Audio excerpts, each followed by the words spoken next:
Hey, hey, hey, everybody. It's Thursday, and you know what that means? That's right. We're back. It's episode 69 of The Real Deal Pod with Allister and Geoff. It is me, Allister Carrington, your trusted realtor, alongside our mortgage guru, Geoff Lee, your trusted lender. Woo! It's a nice day. Well, I guess it's a cloudy day, but it's a cool day. It's actually not bad out there. Geoff, my man, how you doing, buddy? You getting ready for our big trip? And just so everybody knows, if you didn't hear last week, Geoff is taking me to Italy with him. Yeah. Or I might just be stowing away in his luggage. One of the two. I'm guessing it's number two. But anyways, Geoff, my man, what's going on? I'm taking a picture of you with me today. Oh, well, that's nice. Thanks a lot. I appreciate that. Yeah. Well, we just need a little clarification on that. So yes, you are coming to Italy, Right on. but in a picture format. All right. If I pop out of your luggage, man, don't be surprised. I am skinny. If you can fit in my luggage and actually survive it and get through everything, you deserve to be there. Dude, I'm svelte. I'm svelte. You know I'll fit. You know how cold it gets into that carriage container in a plane when they're going like 1 billion miles per hour at that altitude? You'll freeze. I'll bring a blanket. Okay. So, buddy, how you doing, man? Yeah, I'm doing good. You know what? The weather's changing on us a little bit, and we're coming into the last days of summer. But let's go out. Let's go out with the firestorm. Well, you know what? Yeah, it's actually, I think the weekend, it was supposed to rain tomorrow, but then I saw that it's supposed to be like cloudy with sun, and then it's supposed to heat up for like the next 4 or 5 days. I guess, yeah, I guess, because that's what I was joking about with the kids is, they're going back to school next week. I'm still not supposed to say the S word. But I was saying, like, right as you guys go back to school, that's when the weather changes. So my ability to go party and enjoy the sun in peace while you guys are back in school has gone away. And now they're going out to go buy school clothes with the wife today. So I'll definitely be broke and have to go help people purchase other homes now in order to be able to feed these kids again.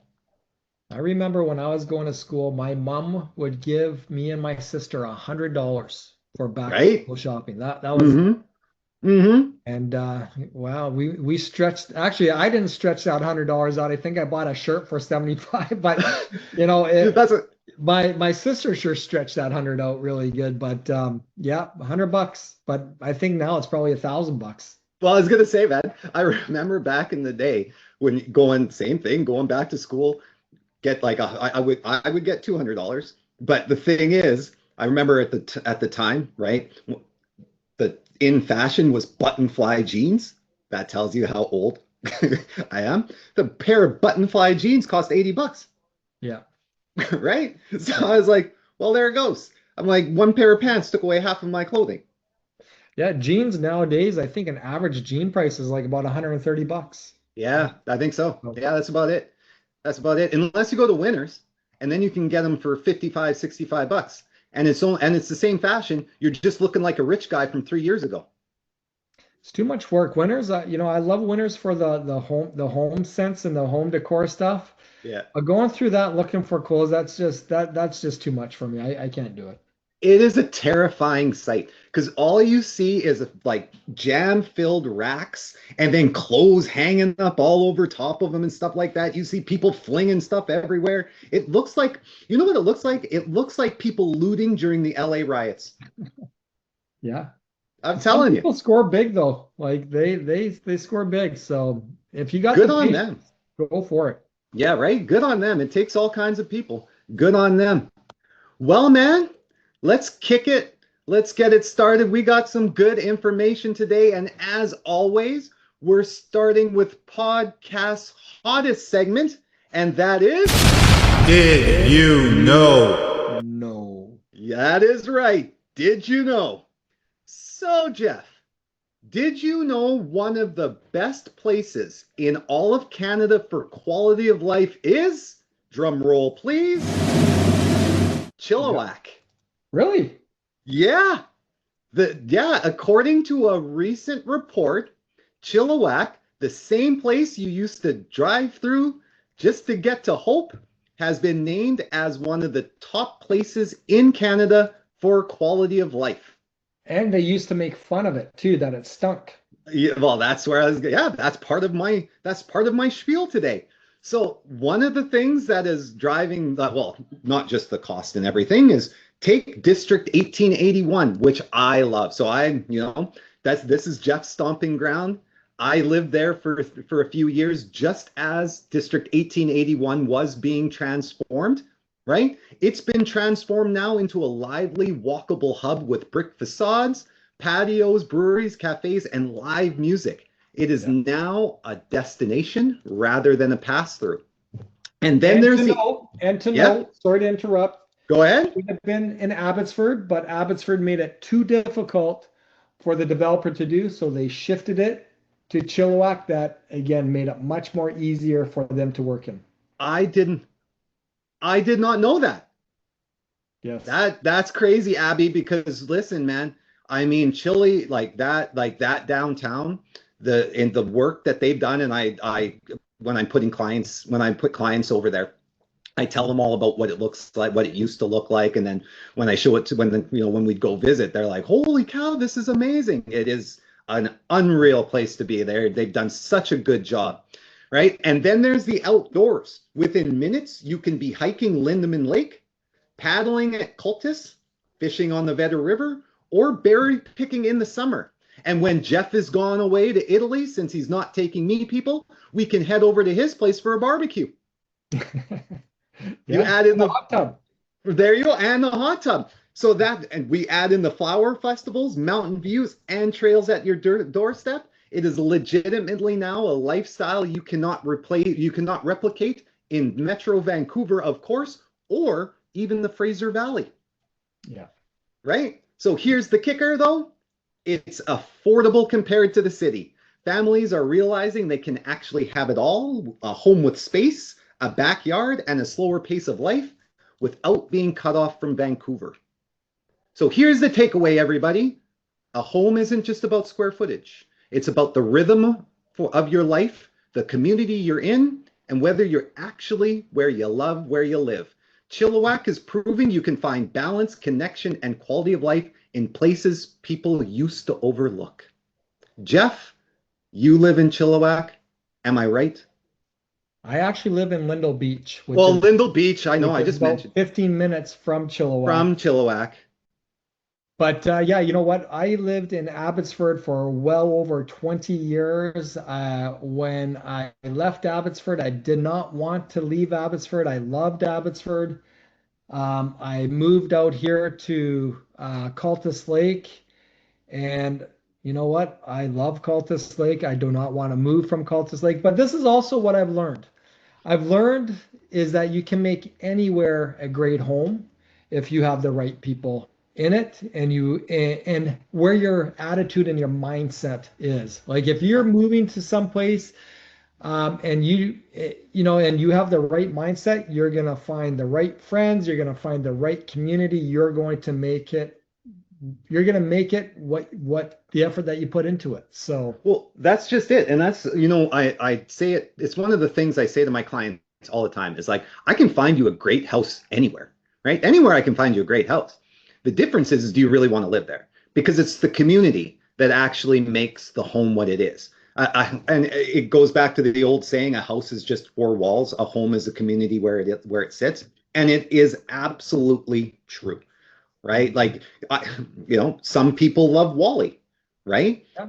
Some people, but more people don't. But I can find you great houses in Wally, and there's great communities. There's great pockets of communities in Wally. It's not to say anything negative about Wally as an area, because they are doing a job transforming themselves, right? But I can take you over to Chilliwack, where I remember when I started as a realtor, and I remember the first time I had a showing out in Chilliwack, and every realtor in the office was like, "Why aren't you just referring that out? Why are you driving all the way to Chilliwack? Who goes out there?" Right? And then I remember just as COVID started to hit, all of my business, of course, was already out there, right? And I was driving out to Chilliwack all the time. And then those same realtors that were saying to me before, Why would you drive out to Chilliwack? They're all driving out to Chilliwack and taking listings out there, not referring any of it out, Yep. Yep. right? Well, So I believe Chilliwack, was talking to my son yesterday, and I think the pricing in Chilliwack is actually starting to be on the incline. it is, And yes. someone told me, or actually he told me, that pricing in Chilliwack is actually more expensive now than in Abbotsford. So I don't know if that's true or not, or it's comparable. But again, Chilliwack has a lot to offer. It's got great community. It's got great outdoor activity. It's got the lakes. Yeah. It's got lots of great food within it. Oh Uh, yeah. yeah, it's definitely worth a visit if you haven't visited, and definitely worth a consideration if you want a little bit slower pace. Yeah, and that's the thing. If you're going to Hope, if you're traveling to Hope, no longer do you have to just stop in Chilliwack to get gas and move on.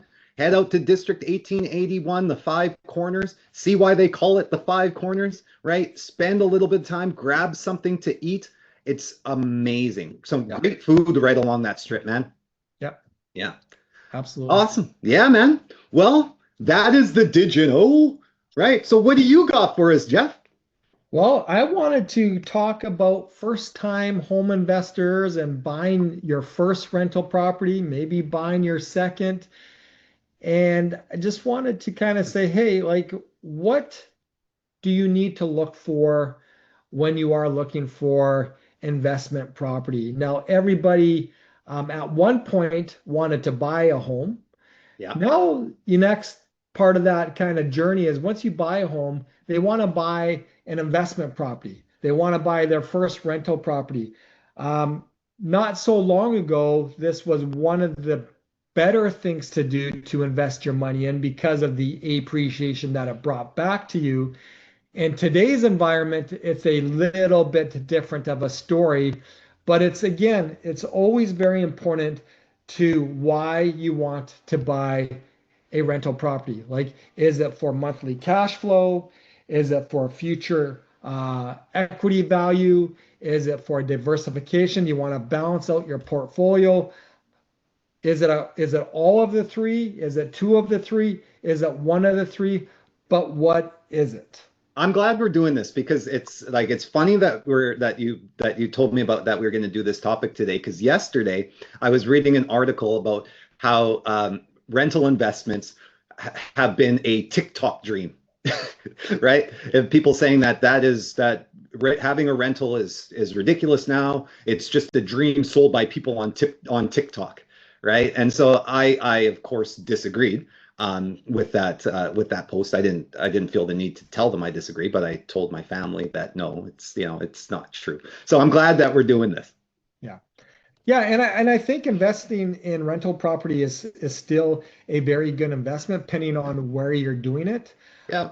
And that's why it's so important to make sure, as part of your power team, that you have someone within that power team that actually is a mentor, somebody that has multiple rental properties, someone that has gone through the roller coaster rides of the up and down. And then when you talk to those people that have rental properties or have had multiple rentals at some point, the whole goal about having a rental property is either monthly cash flow or future equity position, one, if not both of them. In Yeah. today's market, I find that a lot of investment properties, and again, let's understand that most people purchase investment properties through pre-sales. Yeah. And I find now, as these pre-sales are completing to when they bought them for, you really aren't having that monthly cash flow, and you're really relying on the future equity position as far as what they're going to bring. That is definitely the piece that has changed the most, especially since COVID, where they had dropped the rates. I remember helping one of my clients during buy an investment property during COVID, and when the rates had dropped so low, their total all in for insurance, strata fees, and their mortgage was $1,200. Yeah. But the rent they were charging at that time, I believe, was 1,800 was what rent was going for. at that time. So they were positive cash flow, $600. Now it's a little bit different. Now when I have these talks, it's more on the equity growth side. Yeah. Well, just even to share a story, my son and I purchased a pre-sale Right. back in 2022 and just completed here in 2025. We purchased it for, say, let's say it's 600. Hmm. And the monthly cash flow in there is none. In fact, you're losing $700 a month in there. And when you calculate that on an annual basis, like you're losing almost, 8,400 bucks a year. And over a course of 5 years, that's about 42,000, right? Right. But Yeah. again, if you take a look on appreciation of that property, and again, this is where I go back to future equity growth. If that appreciates even 4% a year, that's 24 grand a year.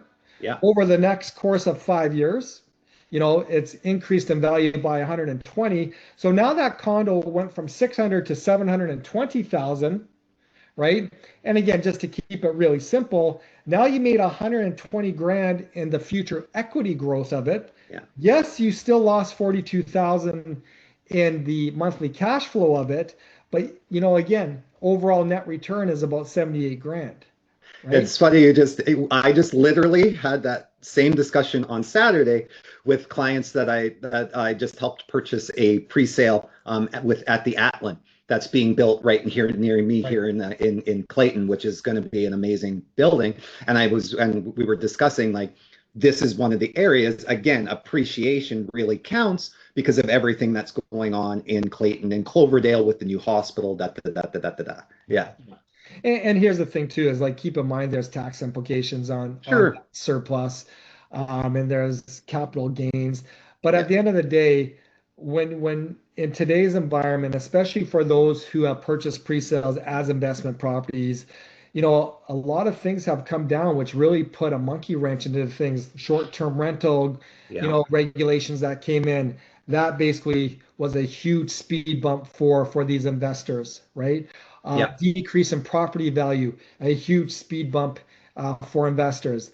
And if you were able to complete the negative cash flow, a huge speed bump for Huge. investors. Yeah. And again, the thing is that the only kind of saving grace is what that future equity growth is going to be. Back in the day, say we purchased this in 2022 when we were living back in 2019 thinking, hey, if I bought a pre-sale then for Yeah. 600, it completed in 2022, that pre-sale now was already worth 800, I was in 800. Yeah. whatever that value was. I Yeah. already had an automatic lift, Yeah. right? Now we're running into those ultra low rates at the time, Yeah. right? Having a great positive cash flow. Cash flow. Again, hindsight being 2020, you didn't have that equity growth. In fact, you actually had the negative impact Yeah. as far as what's going on, where you had the monthly cash flow, but the long-term equity growth, as far as what you bought it for to where it was, there's a huge growth there. But if you Yeah. maintained it, you might have lost a little bit of your gains.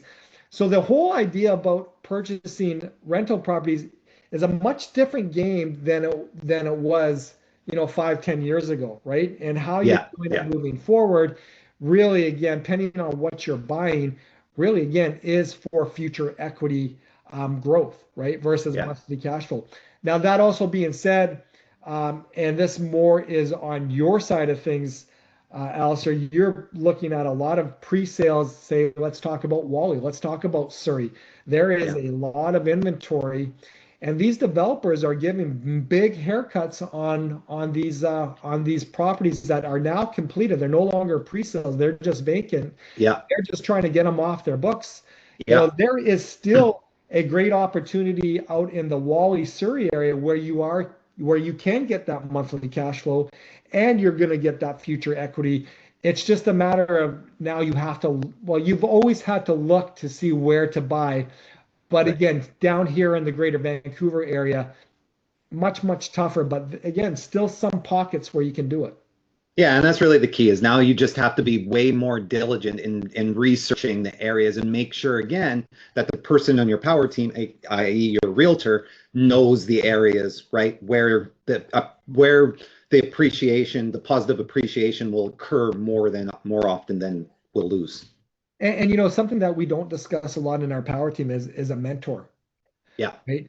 And I always said to myself, and I even say this to myself today, if I could put somebody in my life 20 years my elder, Yeah. and basically on a monthly or a quarterly basis, just sit down with them and just tell them where you are at with your life and you know the struggles that you're going through and also the gains that you're going through and the wins.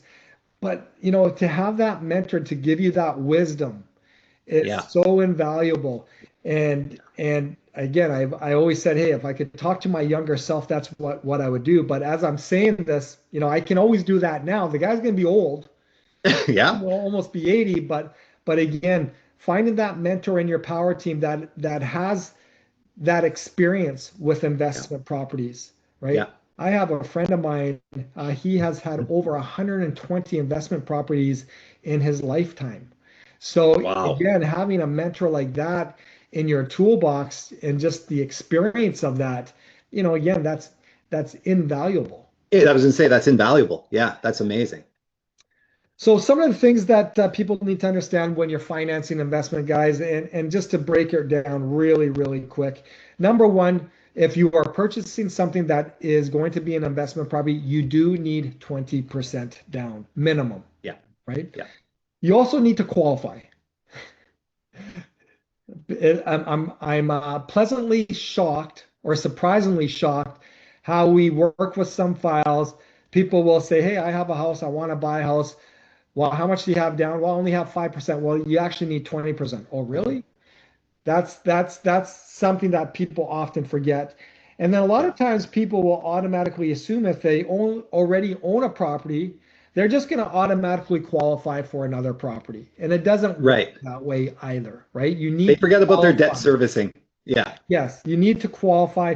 Understand that there's that stress test, right? Remember, Yeah. you're qualifying 2% higher than the contract rate. Yeah. And a lot of conversation we'll have is say, well, you know what, Alister? You're not qualifying. You're going to need to put this much of a down payment down, which is maybe 35% of the purchase price. Maybe it's 25, maybe it's 50 in order 50. to Yeah. make the numbers work. And the comment is, well, it's going to be a rental. You know, doesn't the rental make up enough for me to qualify? Great, great answer to the question, Alistair, but unfortunately, this rental isn't going to increase your purchase power by $150,000, right? Right. There are lenders, or all lenders are going to recognize that rental income.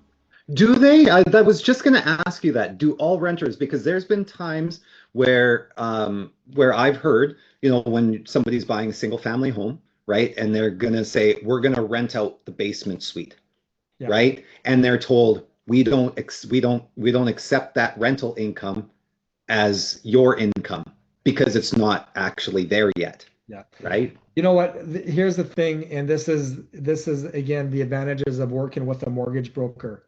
There are some lenders out there that will say, well, is that suite authorized or unauthorized? So in simple Yeah. terms, is it legal or Legal illegal, or illegal. right? Which And, I'll tell you, let's just pause for a second. The majority in Surrey are illegal suites. are illegal suites. So there are some lenders to say, well, if it's illegal, we're not going to recognize the rental income. Right. But there are other lenders that will say, if it's illegal, we will recognize that rental income, providing that it has its own entrance, its own bathroom, its own kitchen, its own bedroom, right? Right. Every lender out there is going to recognize rental income.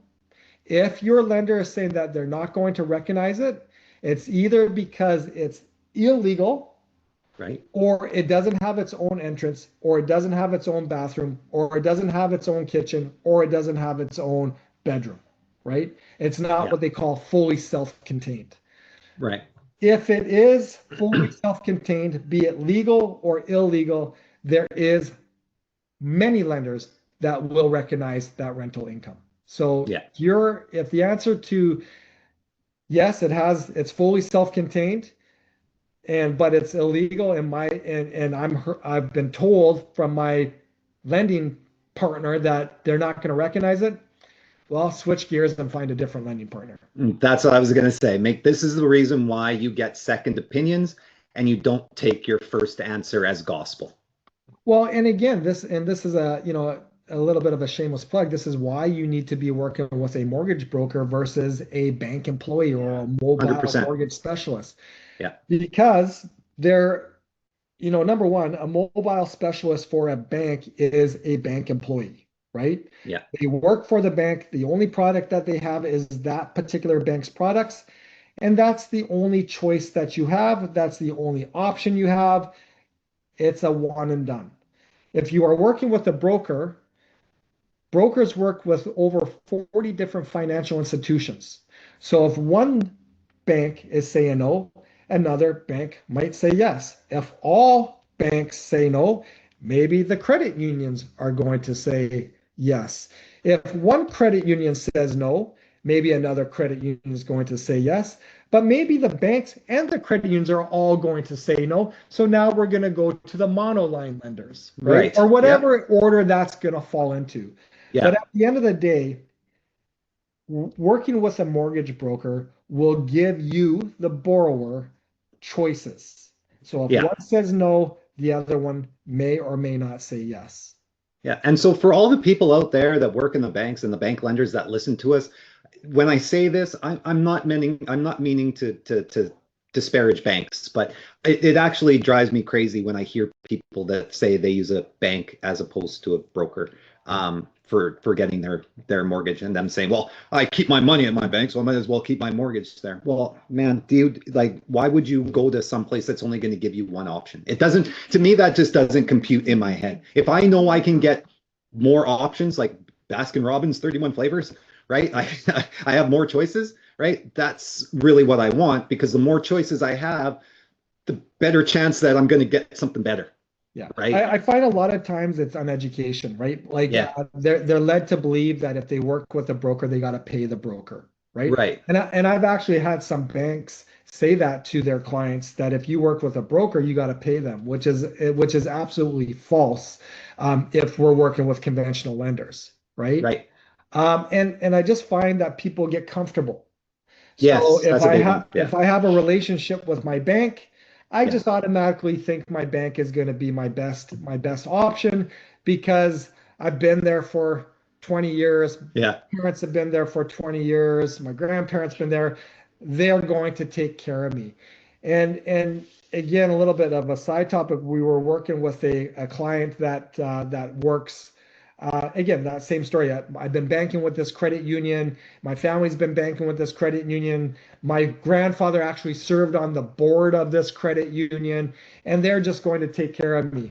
And I was like, okay, well, what rate is this credit union giving you? Well, the rate is X. And I'm like, just so you know, I can get you a better rate with your credit union than what your credit union has offered you and put on your plate. Right. See? Yeah.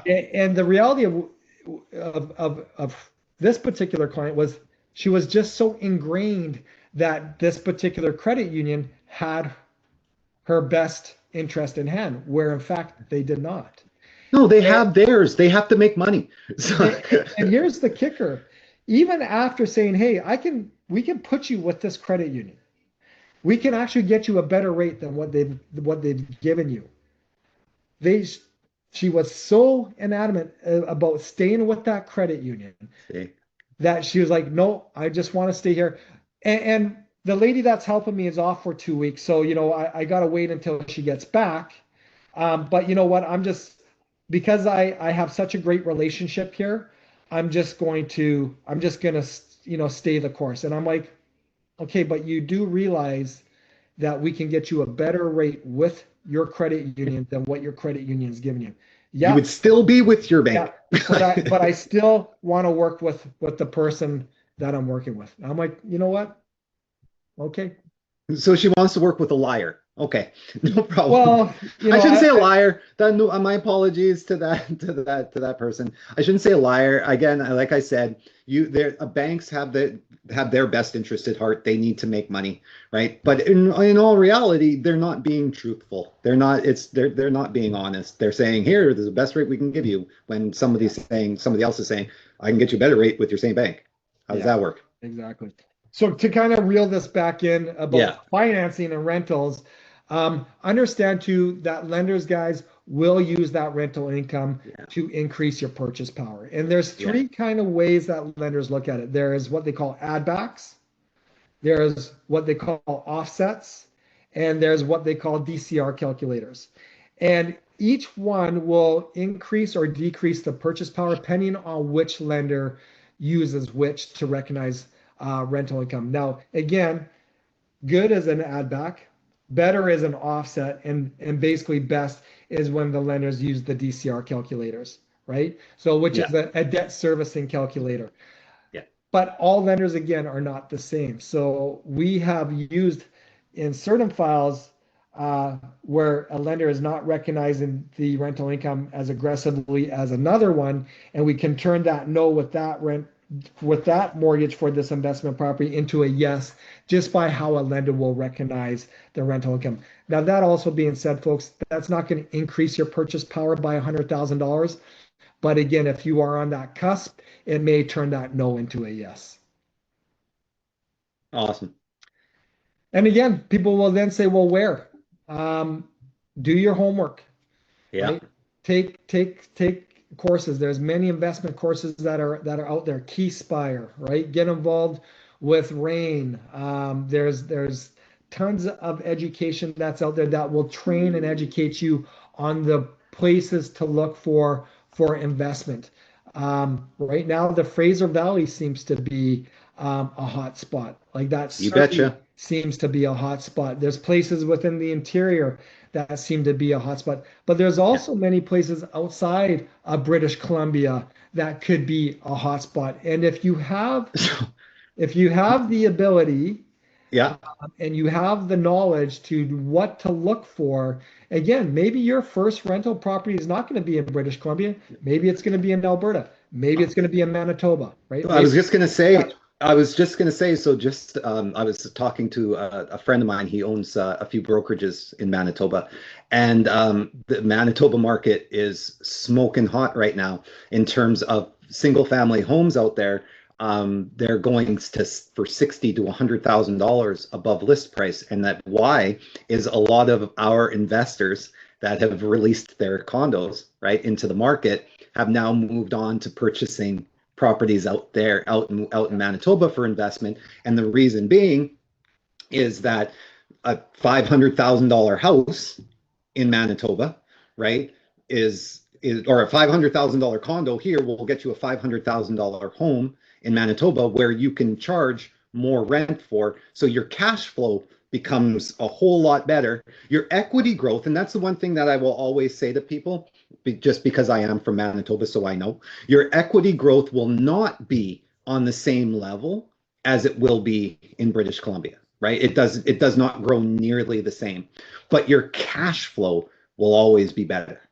Yeah. So really, well, not always, but more often than not, I don't like speaking in absolutes, but more often than not, your cash flow will be better. So, it depending on what you're looking for, and again, getting into the rental market, sometimes if you can, right, pay a property manager to handle your property and look outside of these borders, into something else.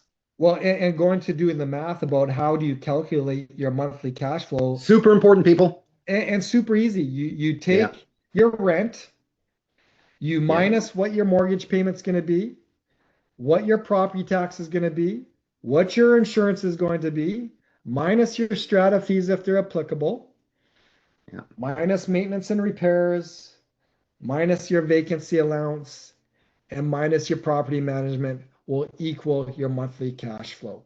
Yeah. Ideally, again, you want that cash flow to be positive, depending on when you did your investment or the year you did your investment.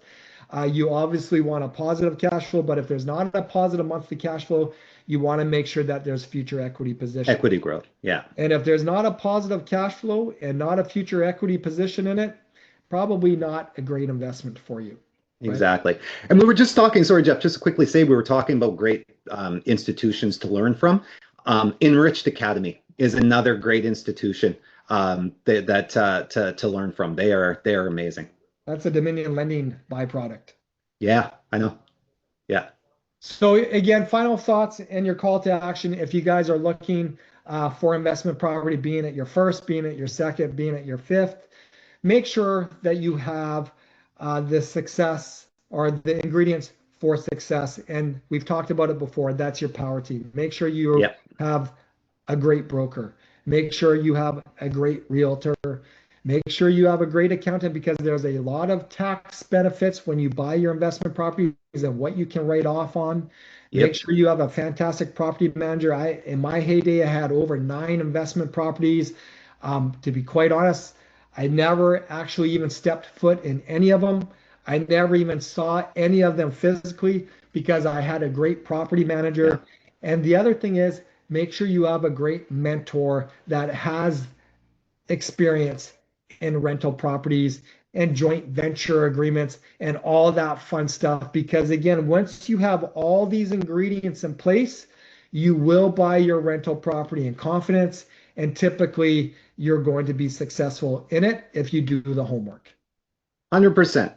That's amazing, because it's true. Like, only being able to own a rental property really does alleviate a lot of stress on yourself financially, or your future wealth. You're growing your future wealth. So we've talked about it before. If you own a condo at the age of 35 and you have a job, you're worth 440K, right? So if you can add a second one on there, right? Just think about how much you've grown your future net worth, right? And listen, guys, even if, like as Jeff said, if you're losing money, if you're in terms of your cash flow, right? If you're negative $700, but you know that equity growth is going to be there in the future, it's not a bad investment. But if you're looking at an investment and somebody tells you at the end of the day you're going to make $5, but it's a great investment as long as there's future equity growth within it, right? If that equity growth is there and you're only making $5 every month or whatever cash flow on it, don't be looking to get rich immediately. That's what I always try to explain to people when they're looking at investment property. Don't look at it as an immediate get rich. I think that's the part where that pipe dream, that TikTok pipe dream that I was joking about, right? That's the stuff that was happening back in like 2018, 2019, and then heading into COVID. Right, where people were making money hand over fist in their investments, and even before that, right? It's not that way, so to speak, anymore. But if you do it right, you will. Like, if you do it right, you will come out amazing. Yeah. I think one of the most important things is make sure you surround yourself with wisdom. Yeah. Make sure you surround yourself by doing education. Yeah. There's a lot of great platforms out there where you can learn where to buy, what to look for in the cities that you're buying in. Yeah. And go in confident. If you go in confident by doing those two things, you're going to be successful, right? And 100%. 100%. Amazing, my man. Well, that's awesome. That's episode 69. I think we've done good again. Yeah. I think we've done good again. Well, everybody, as always, thank you so much for taking the time to listen to us. Thank you so much. Continue to love us, like us, share us, tell everybody you know about us, because again, Jeff and I are doubling down this year and making sure you guys get the best content possible, making sure you guys get the best education you can, because if you're not using us and you're using somebody else, that hurts. We want to make sure that at least you're going in with your eyes wide open and making sure that if they tell you something, you're able to say, wait, we heard from somebody else, something else. That's not jiving with me. We want to make sure you're getting the best education possibly can. And that's not to say that our opinions are always right. We're saying that it's 99.9% of the time. Yeah, we're probably going to be right on what we say. But we just want to make sure that you've got that second opinion that you always need, and you're not, like I said before, that you're not taking the first thing you hear as gospel. So with that being said, we cannot wait to have you back next week for episode number 70. In the meantime, most importantly, stay empowered, stay informed, and Geoff, my man, Stay tuned. that's right, baby. Stay tuned. Peace out.